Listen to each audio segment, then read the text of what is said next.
so hard. Now everything is easy 'cause of you. Hi everyone, welcome back to Realtors Keeping It Real. I am Ireland and this is Jenni McKenna. And it's heating up. We've got some AC work orders coming in. The sun is out. We got some pool work orders coming in. Oh my gosh, I can just imagine.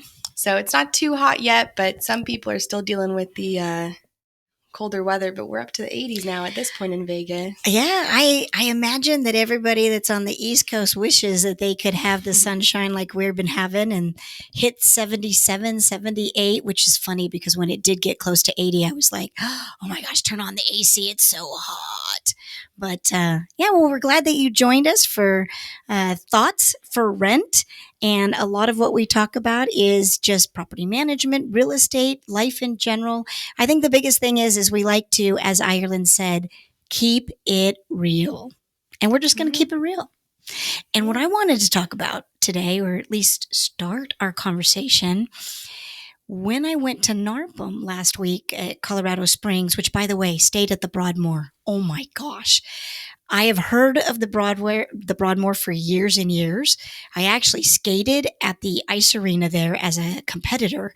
Never could afford the Broadmoor back then, but stayed at the Broadmoor, and it is a 5-diamond resort, and it deserves it.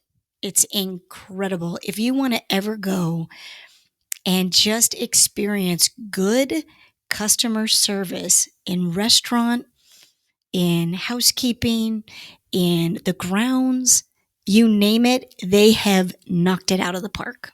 So it was great. But I sidetracked. I was in Colorado Springs staying at the Broadmoor for the NARPUM convention, which NARPUM stands for National Association of Property Managers. And it was an interesting one because this is the broker owner. What's the R in NARPUM? Residential. Oh, okay. Yeah, residential. So, it was for the broker owners of the company. So a different setup. It's not like the day-to-day setup. You know, this is how you take a property management account. This is how you talk to an owner. This is how you do evictions. That's not what this convention and conference was about. It's about a higher level of learning. Because sometimes the conventions will send like employees with a specific, like I went to a repairs convention one time and it was just all about how to make work orders and how to close work orders and things of that nature. Correct. So sometimes the conventions are intentionally for certain things. Right. There's a lot of conventions that I like to send our team members to that are specific for the job that they are in charge of or the department head over. So this one is the one I get sent to so that I can get a little idea nationwide of how some of the other owners in the same industry are building their business. And that's the big thing. Because business, whether it be property management, whether it be real estate, whether it be a tire shop or whatever, the foundation of building a business is the same. And Gary Keller from Keller Williams Realty taught me that. When I started as just a real estate agent at KW, Keller Williams, I was able to mastermind with Gary Keller at some of his classes. And he said, it doesn't matter what you are selling or doing, a business is a business is a business. So how often do they have this convention? Like how many times a year? Or is it once a year? Once a year for the owner broker. And then there is going to be another one that is more set around your team members. So we'll send some of our team members to that. So if running a business is the same pattern or the same formula in any career field, do you still feel like you're going there yearly to hear new stuff, or do you feel like it's the same formula that you've already heard 1,000 times over? Do you know, I heard a long time ago, somebody said, you will be ready to hear it when you are ready. So I think that whatever, they might have been saying this last year, but for whatever reason, I wasn't the student ready to hear that. And I heard it this year. Okay. So I think every year I get super valuable information. And especially because, like I said, it is throughout the entire United States. So I was sitting around a table, 8 of us or so, round table, and there was somebody from Chicago, somebody from Minnesota, somebody from Arizona, 2 people from California, 1 north, 1 south, myself from Nevada. Mhm. And it's really a great opportunity to ask questions or have them volunteer information that has worked for them. And are these all small businesses, or do you get like the really big national companies that we were kind of seeing pop up in property management? Funny that you say that, because you know what? And this is just my opinion. Please don't get too mad at me. The franchise companies, so the ones that have come in, bought property management companies, and then it's basically just a franchise. They don't have feet on the ground. Their company is in, I don't know, Idaho or whatever, and they're just buying up all of these little smaller property management companies. They don't go to this. And I think, I'm going to give you my opinion, I think it's because they only look at the bottom line. They don't want to build a culture. They don't want to have team members that go out there, and when somebody says, do you like working for whatever company they're working for, they don't go, oh, I love it. They don't really give a hoot. They are looking at how inexpensive can they pay that individual and get as much out of them as they can. So I'm not a big fan of that corporate world. And there was not, to my knowledge, any of those guys represented at the conference last week. Yeah. But I will tell you one thing. What I learned is culture.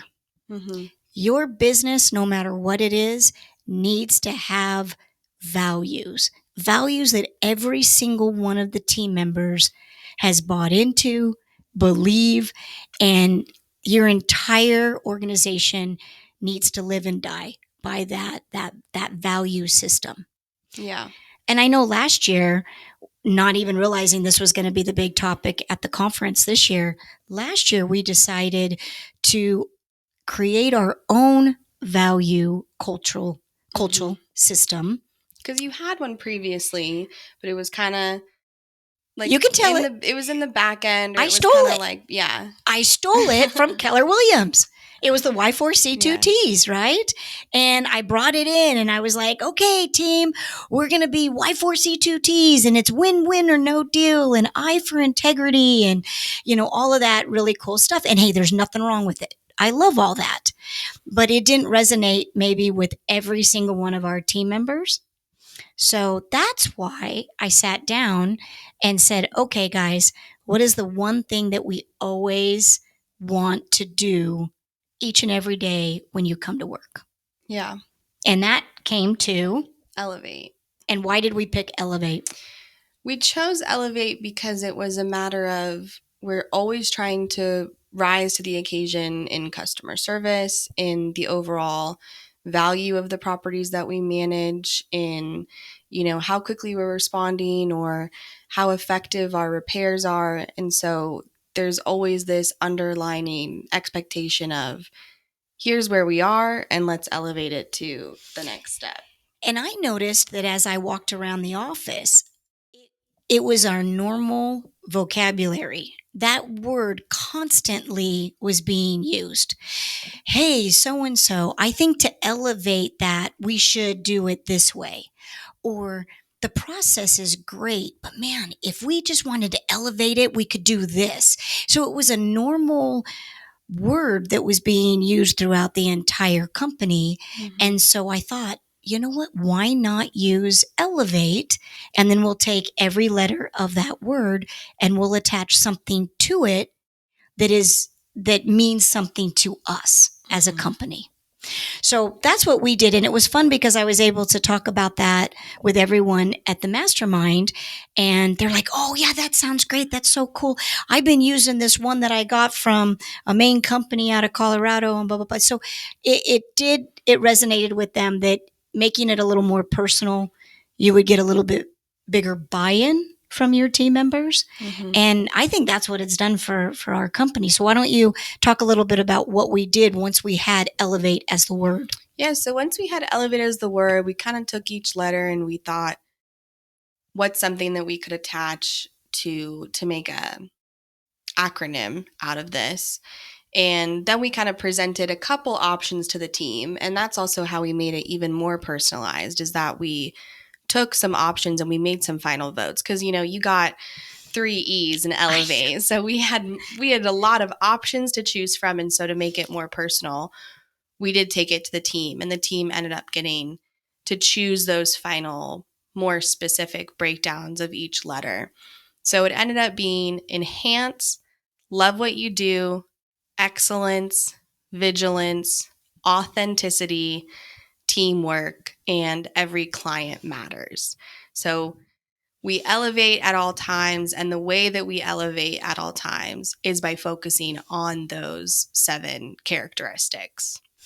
And I mean, to just give an example, there are a lot of E's in elevate. I remember going, ooh, I wish I could have picked a word that didn't have so many E's. But the one that I guess I am drawn to is excellence. So I might be drawn to excellence, but you might be drawn to elevate? No. Yeah. As a whole. I would probably say vigilance is the one that I resonate with the most. See, and that's probably the lowest on all of them for me, which is what I think is really cool, because we have a team of 13, but all of them were participants in coming up with what our words were. And excellence for me, from the day I entered real estate, that is what I wanted to be known for. Mm-hmm. I wanted excellent customer service. I wanted excellent knowledge of the inventory. I wanted excellent callback record. Mm-hmm. So everything in my mind was excellence. And so that's what really, I'm drawn to. But I know for you, it's different. I know for maybe Destiny, it's different. And that's okay. Because as a whole, our company wants to elevate as a whole. And then we just dissect it out. So what do you think about doing a situation where you pick a word and then you create letter, or take the letters and create words with it? I think it's a great start. And it is even still a similar structure to the Y4C's 2T of Keller Williams, because again, they were just taking singular statements that they really resonated with. I just really enjoyed when we kind of mixed it up and changed it, because now everyone can ask themselves, how do I better my job by elevating? Where previously, because the Y4Cs leaned more towards the buying and selling of real estate, not necessarily the upkeep and maintenance of an investment, some of those you couldn't directly be well, how can I win or no deal on a repair? Because the toilet's not flushing. Yeah. Well, the win-win would be get the toilet fixed, right? Yeah. But still, I get what you're saying. But instead, now we can say, well, how can we elevate this experience for both the resident and the owner with this repair? So the more personal you can get with your company, obviously, I think the more successful it's going to be. And especially if you get the buy-in from your team, that culture will bleed through. We have someone on our team, Andrew, who I think really takes the elevation very seriously, because he's consistently pitching ideas with this mindset of, how do I elevate the specific department that I'm in? So you see that with everyone, where they actually have this drive to want to do better, to want to elevate. And I think that's crazy, because just like you said with the big corporate companies, some people just don't care. Yep. It's about the dollar line. It's like the bottom line, just how much money's coming in. I also think that if you create a culture like Elevate, or whatever it is that you decide to do, you are opening the discussions for your team members to bring you ideas. Mm-hmm. I think that in a business, whoever's running it, sure, they've got great ideas. They've got vision. That's why the business even opened its doors. But it would also be great if there were some other ideas they get brought. Now, not all of them are financially feasible, or it may not work with the rules and the laws, whatever. But just to be able to have the opportunity to go in and talk to somebody about an idea, you open it up when you have a culture that says, we believe in elevating the experience for everyone we are in contact with. Yeah. So I was sitting around that round table, and, everybody was discussing about the turnover that they were having with their team members and how expensive it is, to hire and train. And I just kind of said, hey, this might be something that would work. And then a few other people said, yeah, we've done that and it's been amazing. And it's our foundation of our company. We have mission, we have the vision, and then we have our values. And Elevate for us is our values. Yeah. And I remember even last year we were reading the book Traction, and one of the things that they had suggested is that you compliment or even criticize based off of your values, because then that way nobody's blindsided. And if you very clearly go up to someone and you say, you really showed an active, teamwork in this moment. So awesome job. Or if you say, hey, there was a lack of vigilance in this moment, let's talk about it.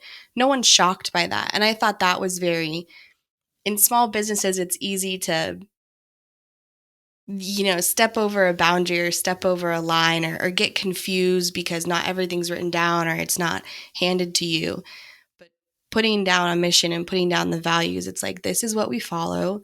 And if you follow it, that's amazing. You're going to see awesome rewards. And if for whatever reason you're starting to stray from it, we can have a conversation that brings us back, rather than people being shocked or surprised when a conversation's brought up. Yeah, and I think it's if you're going to have that uncomfortable conversation, I think it's a lot easier to have it when you are having it around your values. So love what you do, right? We love what we do. That's part of the L in Elevate.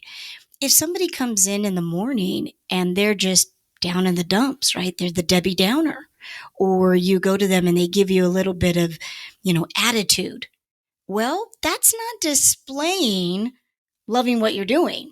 So that uncomfortable conversation is going to happen no matter what, but you can have it around something that they have the buy-in for. Yeah. And it's really easy. You don't even have to come up with much other than, hey, we believe in Elevate. We believe, that's what our foundation is. L, love what you do. I'm not really seeing that in the last couple of days. Can we talk about that? Yeah. So that's one of the secrets that I got from NARPUM. I'll call it the secret sauce. Of course, mission and vision is also important, but I think that everybody talks about that. That's kind of the buzzwords right now. Get your mission, get your vision. But I think that they forget sometimes on the values. And Traction, the book Traction, was live and die by those values. And I think that makes a big difference. Yeah. No, I agree. Yeah. So that's a little insight of what I actually learned, and that what McKenna Property Management follows. And I think it's done really well for us so far. And it has the ability to expand and shouldn't ever just stay in the box. It should be able to expand when we expand. And maybe that's a good suggestion for somebody who's starting a business or wants to elevate their business.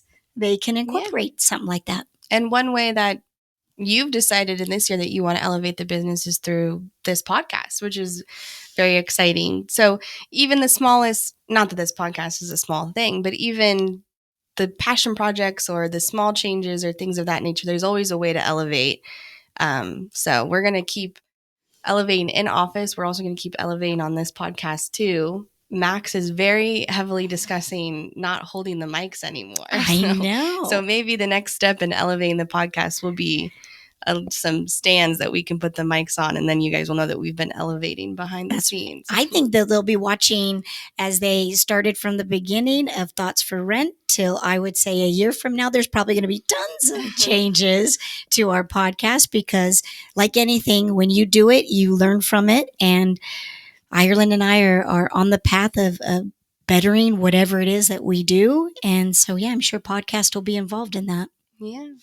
But if you feel like somebody in your life would like to hear what we talked about on our podcast, feel free to share this podcast. And the other thing is to subscribe. Yes. And if you're ever looking to elevate your investments or elevate your portfolio for your retirement or things of that nature, then just give us a call or reach out to us and we'd be happy to help. That's right. We'll talk again soon. Thanks. Keep all your ACs on in the meantime. Oh, there you go. Sound good? Okay, good. I'll pass over to Ireland. Here you go, kid. Thanks, Pops.